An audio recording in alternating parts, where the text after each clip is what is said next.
Hello everybody and welcome back to another Destiny 2 video. In today's video, we're going to be taking a look at all of the new weapons that have dropped with Rite of the Nine, examining their perk options, as well as ranking them to let you guys know which weapons I'm going to be hunting for the most. But first, a couple of quick ground rules to cover before we jump into the first weapon. For starters, all of these weapons are going to be ranked for their PvE usage. I'm not a huge PvP player, so it doesn't make sense for me to cover them in that category. I'll be ranking them on this tier list in order to show you guys what I personally am excited to hunt for during this event. And as always guys, these perk selections are just what I am personally looking for on these weapons. If I miss a perk combo that you think could pop off, please let me know in the comments down below. But with that out of the way, let's jump into our first weapon. Kicking us off, we have the Spire of the Watcher weapons, which all come with the text balance stock origin trait. Starting off that list of weapons, we have the Wilderflight, which is a void double fire grenade launcher. Like I've said in previous videos, I have a tough time using breech-loaded grenade launchers. I feel that I miss my shots way more often than I hit them. But that's totally a skill issue and completely irrelevant when we're looking at Wilderflight, because the double fire grenade launchers are built for DPS scenarios. And in that category, Wilderflight performs excellent, with perks like Autoloading Holster and Envious Arsenal in the first column, paired with either Bait and Switch or Vorpal Weapon in the fourth column.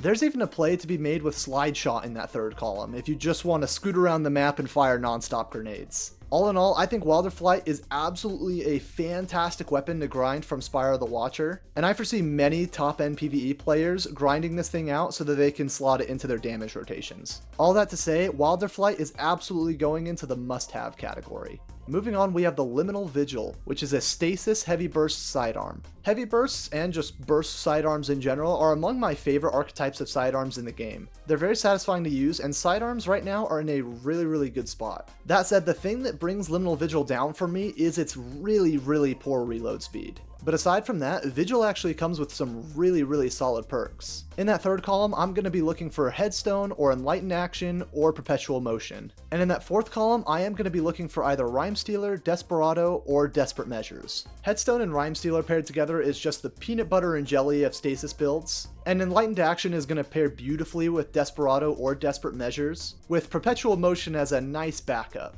Any of these combinations are going to do you just fine, but where does it stack on our tier list? Unfortunately, Liminal Vigil has some stiff competition in the form of the Peace-Bond sidearm, which you can grind out from Iron Banner. Peace-Bond is a 3-burst sidearm, but does come with some really strong perks as well. Ultimately, I think it's personal preference when choosing between those sidearms, and personally, I just think Peace-Bond feels a little bit better to me. So with that in mind, I do have to put Liminal Vigil into the mid category. The rolls are good, the only thing holding it back for me is that just absolutely atrocious reload speed. Moving on, our next weapon is the Long Arm Scout Rifle, which is an aggressive frame in the ARC flavor.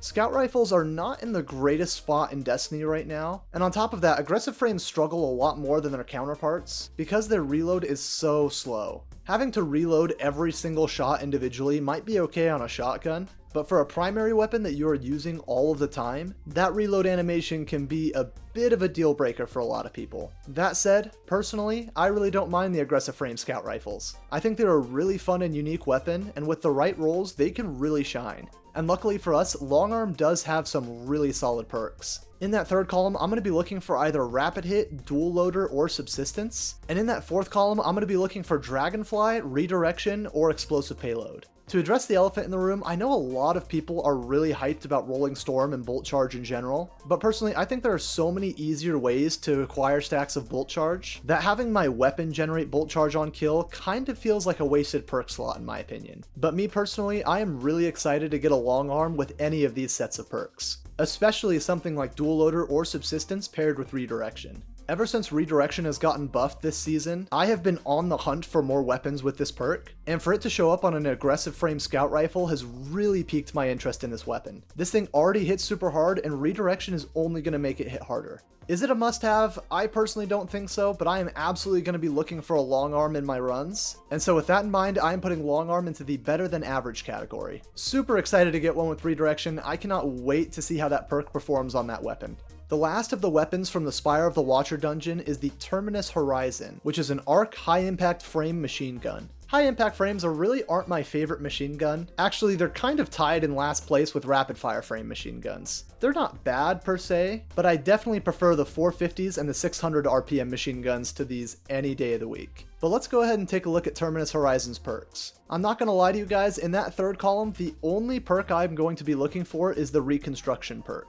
Maybe Envious Arsenal or Demolitionist if I had to pick a second and third, but to me, Reconstruction is such an amazing perk on machine guns that I have to take it on this weapon. And I'll be honest, call me basic, but really the only perk I'm interested in getting on that fourth column has got to be Killing Tally. I looked at Jolting Feedback for a minute, but decided against it, and here's why. Jolting Feedback requires a certain amount of shots into a target in order to apply the jolt effect. And with a machine gun where you are killing everything in 1 or 2 hits, especially as a high impact frame which hits harder, I find that really hurts Jolting Feedback's chance of proccing, and therefore not a worthwhile perk in my opinion. So like I said guys, the only perks I'm looking for on Terminus has got to be Reconstruction paired with Killing Tally. But at the end of the day, I have a Watchful Eye and a Song of Ear Ute that I would prefer to use over Terminus Horizon. These two machine guns both have better perks and are in better feeling archetypes. With that in mind, and for me personally, Terminus Horizon has got to go into the skip category. In all honesty, I don't think it's a bad machine gun, but when I can go get a Watchful Eye from running the Nether a couple of times, and that machine gun is in a better archetype, I really don't see the point in grinding out a Terminus Horizon.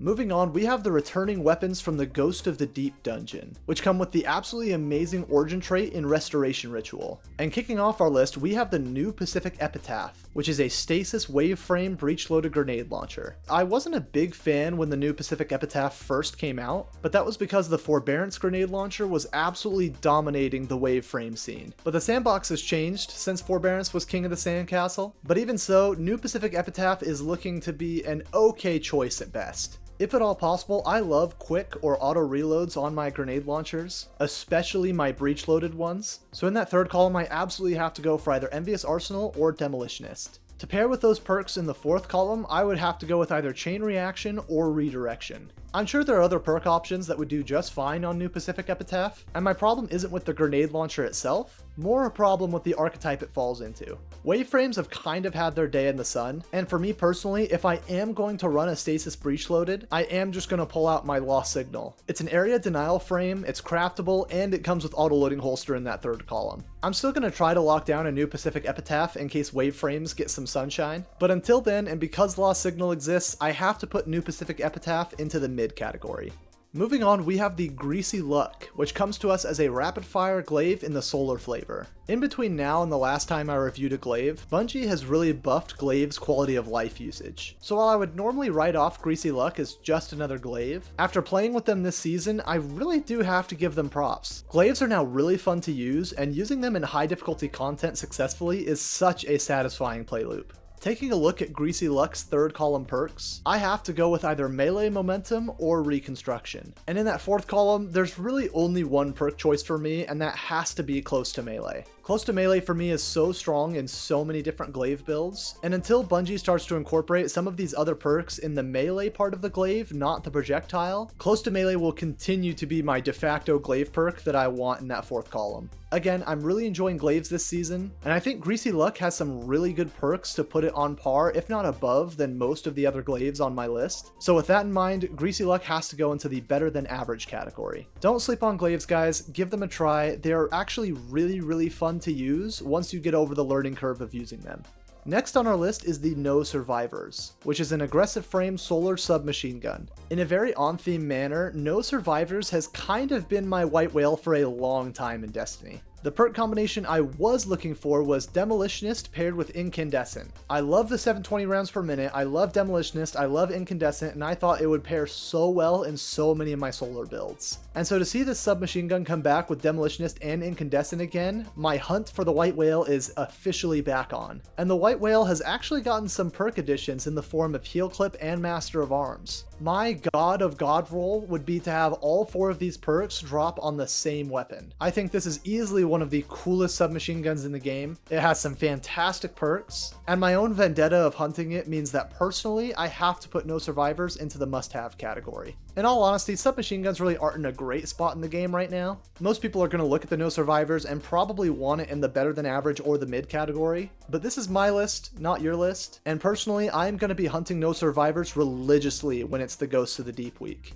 Speaking of hunting something religiously, the next weapon on our list and the last weapon from Ghosts of the Deep is the Cold Comfort Rocket Launcher, which comes to us as an aggressive frame in the Stasis flavor. I'll keep this one short and sweet because I really don't think it needs much explaining. If you guys have been paying attention to any form of endgame PvE meta, then you'll know that Hezen Vengeance is easily one of, if not the best heavy weapon in the game for the legendary slot. Cold Comfort might come with a slightly worse version of Hezen Vengeance's origin trait, but its perks are absolutely incredible, and I think Cold Comfort is shaping up to be one of, if not the best rocket launchers in the game. In that third column, the perks that I'm going to be looking for have got to be either Reconstruction or Envious Arsenal. And in that fourth column, you've got your choice between Elemental Honing, Explosive Light, or Bait and Switch. I think this rocket launcher, in a similar manner to Hezen Vengeance, is going to be meta-defining. Any of these perk combinations are going to do you just fine in any sort of endgame activity. So like I said, short and sweet, but Cold Comfort absolutely needs to go into the must-have category. Bungie really cooked with Cold Comfort, and I am so excited to grind for one.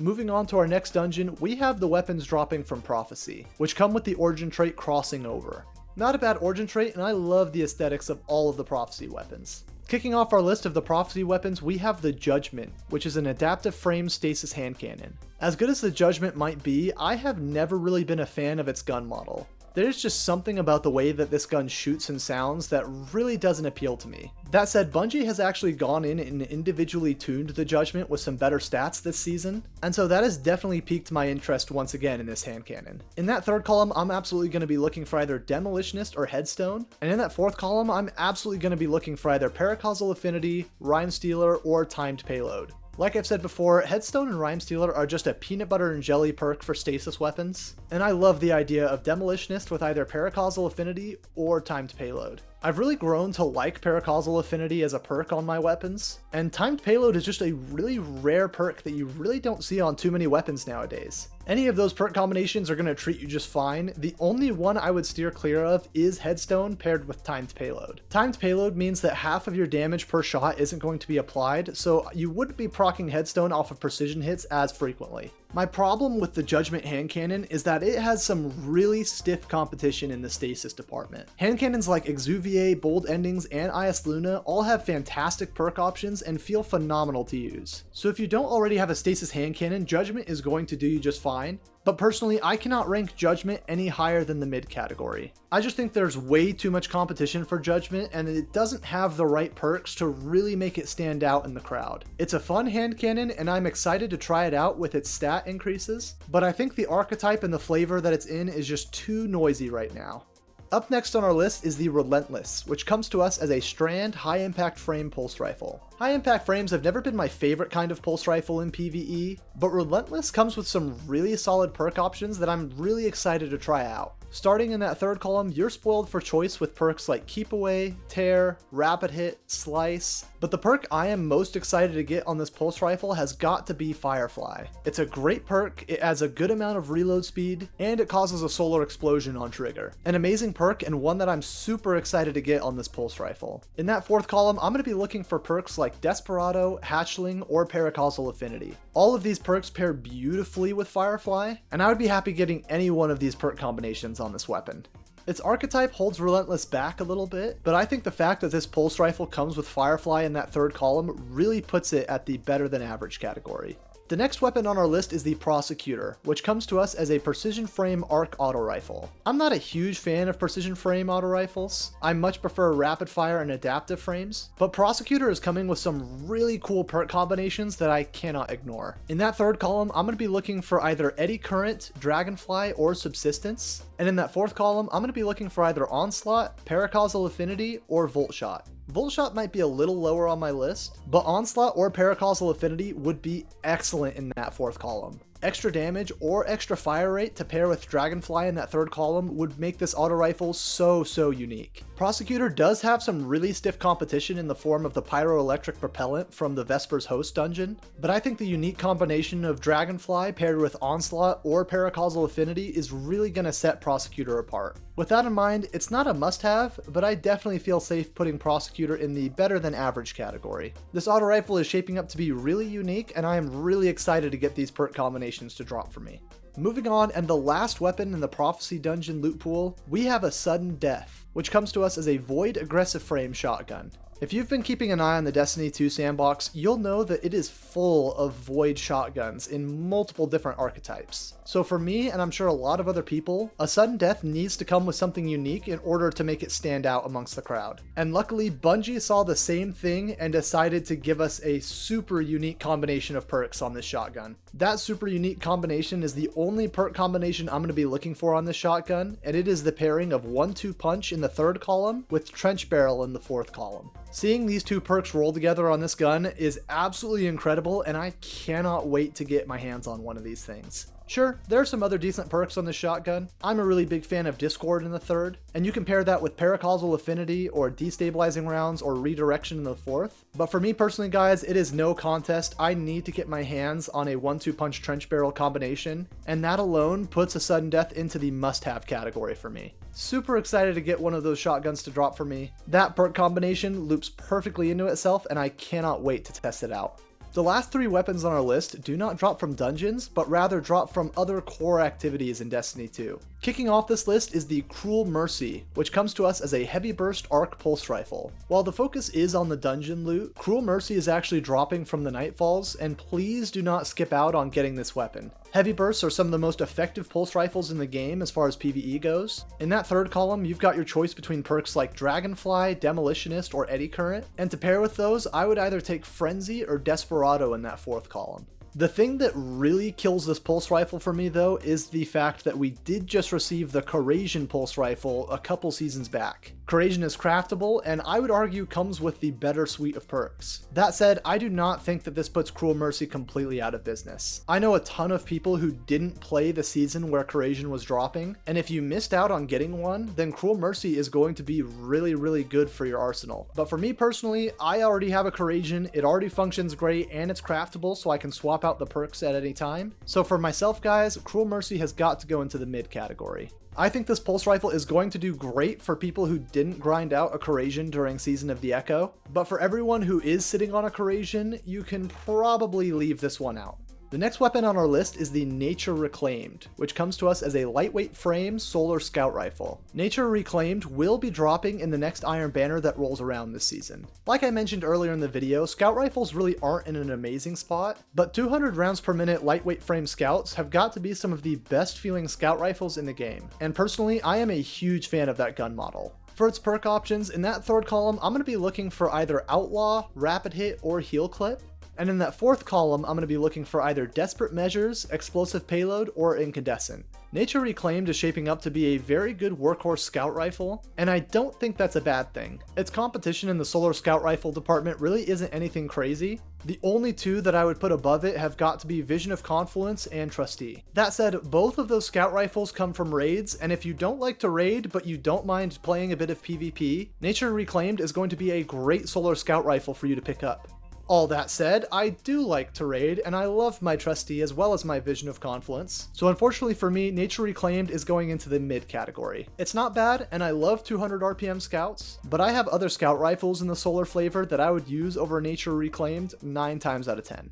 The last weapon on our list is the Inquisitor, which comes to us as a pinpoint slug frame arc shotgun. I'm gonna be honest with you guys, I have been looking at these perks for a minute, and I honestly cannot tell you which ones I would take. Not because there are so many good ones, I wish that were the case, but for PvE, there's really not a whole lot here that gets me hyped. Slug shotguns have really not been the PvE choice for a while, and I don't see the Inquisitor changing that with this perk selection. I can't even confidently recommend the Inquisitor to new PvE players. There are better slug shotguns and special weapons out there that I would much prefer to recommend to people playing PvE. Personally, I have not been this disappointed in a PvE weapon in a long time. I think PvP players are going to love the Inquisitor. I'm sure there are some great combinations there, but as a PvE player, there there is nothing here, and I cannot recommend skipping this weapon hard enough. There are simply better options out there, and I would definitely recommend hunting those down long before giving the Inquisitor a go.